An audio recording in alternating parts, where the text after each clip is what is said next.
नमस्ते दोस्तों, कैसे हैं आप लोग? तो दोस्तों आज हम पढ़ने वाले हैं चाचा चौधरी की कॉमिक्स चाचा चौधरी और मैडम जारो कॉमिक्स का भाग 2 अनजान टापू पर। चाचा चौधरी एक हवाई जहाज लेकर आता है। दीपू हम इस हवाई जहाज पर बैठकर सैर करने जाएंगे।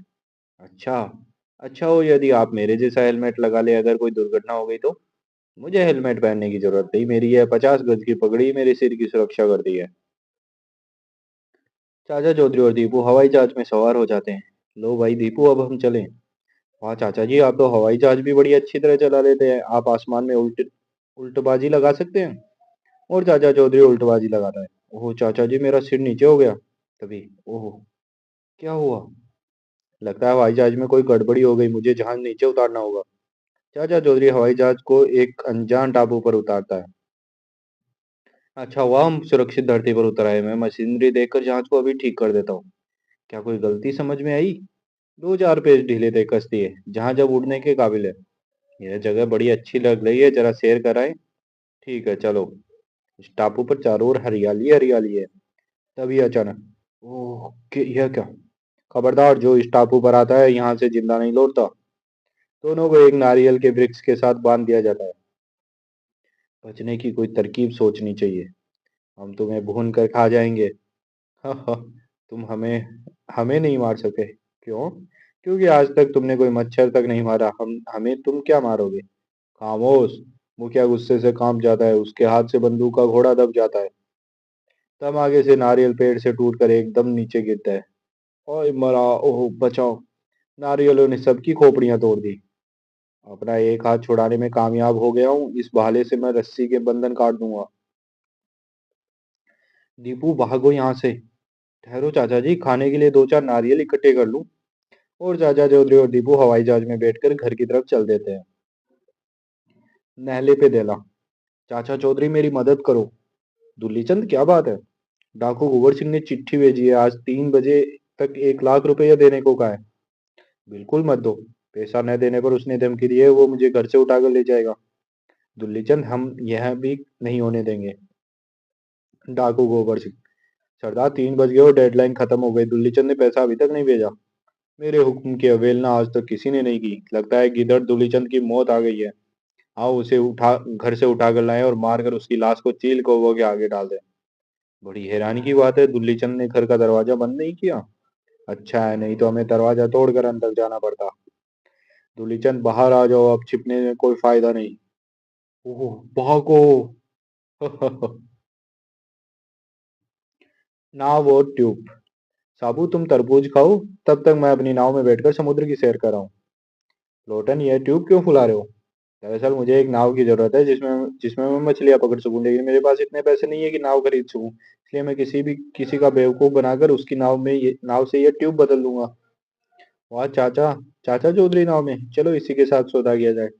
चाचा चौधरी, तुम्हारी किस्मत खुल गई। मैं अपनी इस ऐतिहासिक रबड़ की ट्यूब का सौदा नाव से करने जा रहा हूँ कि तुम मिल गए। बोलो, नाव के बदले में ये ट्यूब लोगे? इस ट्यूब में ऐसी क्या खासियत है कि मैं अपनी कीमती नाव देकर तुम्हारी पुरानी किसी ट्यूब लूं? यह कोई मामूली ट्यूब नहीं, इस ट्यूब से कोलंबस ने समुद्र पार किया था और अमेरिका की खोज की थी। अच्छा, तब तो मुझे यह सौदा मंजूर है। ये लो संभालो ट्यूब, तुम कितने खुशकिस्मत हो। चौधरी, लोग कहते हैं तुम्हारा दिमाग कंप्यूटर से भी तेज चलता है, पर आज तुम उल्लू बन गए।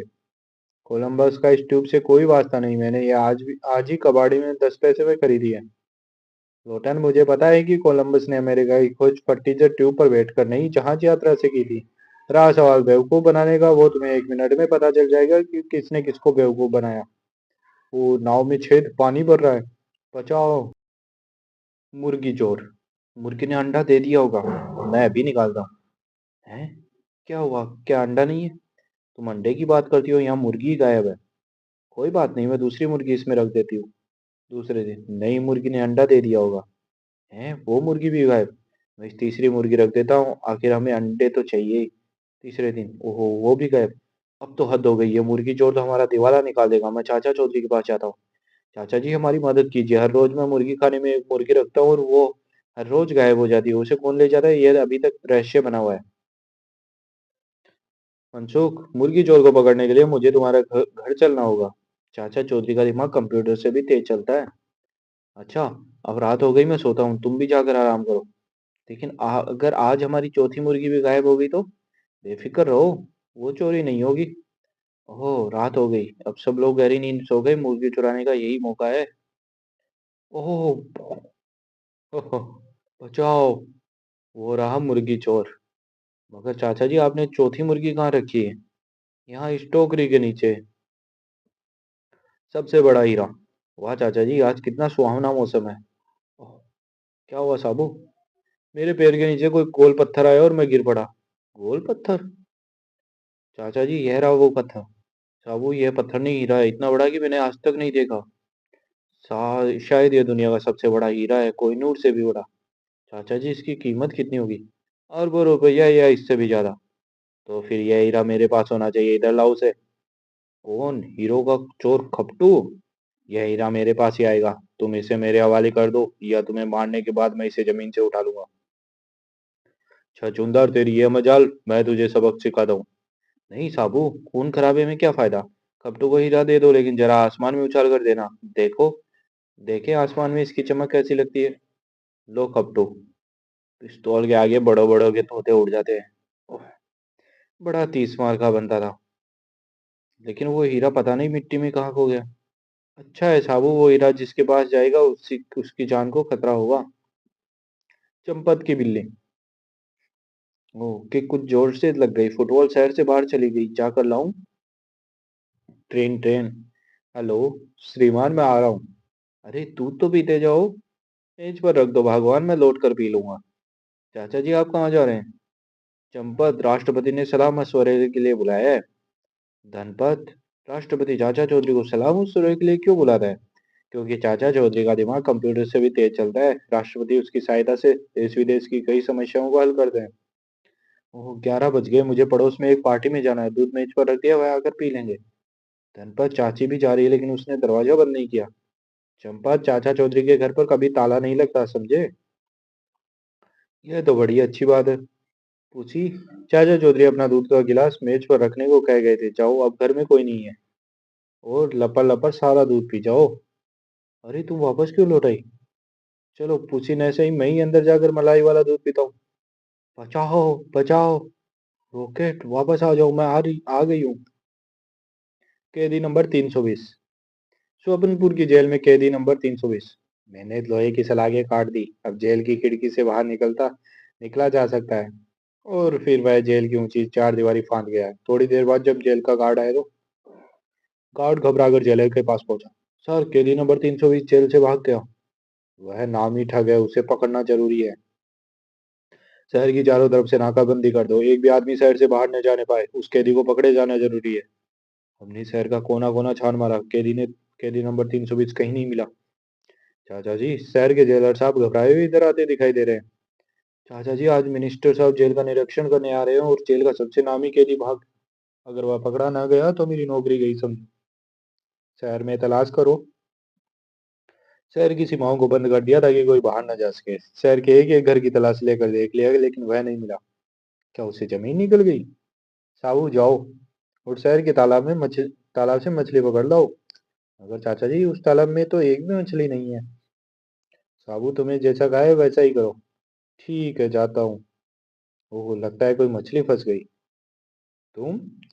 हाँ, कैदी नंबर 320, पुलिस को चकमा देने के लिए मैं ऑक्सीजन और मास्क लेकर तालाब में छिप गया था।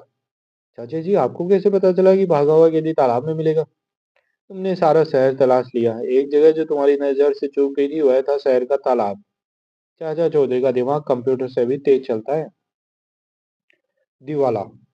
खट्टू, तुमने शहर की सारी दुकानों से दोगुने भाव पर आतिशबाजी खरीद कर ट्रक क्यों भर लिया? चटको, यह बिजनेस ट्रिक है।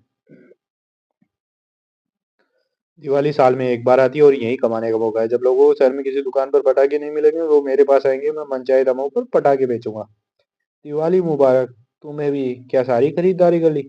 मिठाइयाँ और मोमबत्तियां खरीद ली, लेकिन पटाखे किसी दुकान पे नहीं मिले। सुना है खपटू के पास पटाखे मिल रहे हैं।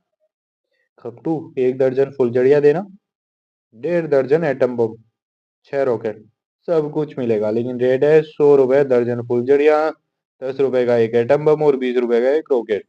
तुम्हारे रेट तो रॉकेट से भी ऊंचे चले गए। तो मेरे रेटों को ही देखकर आतिशबाजी का आनंद लो।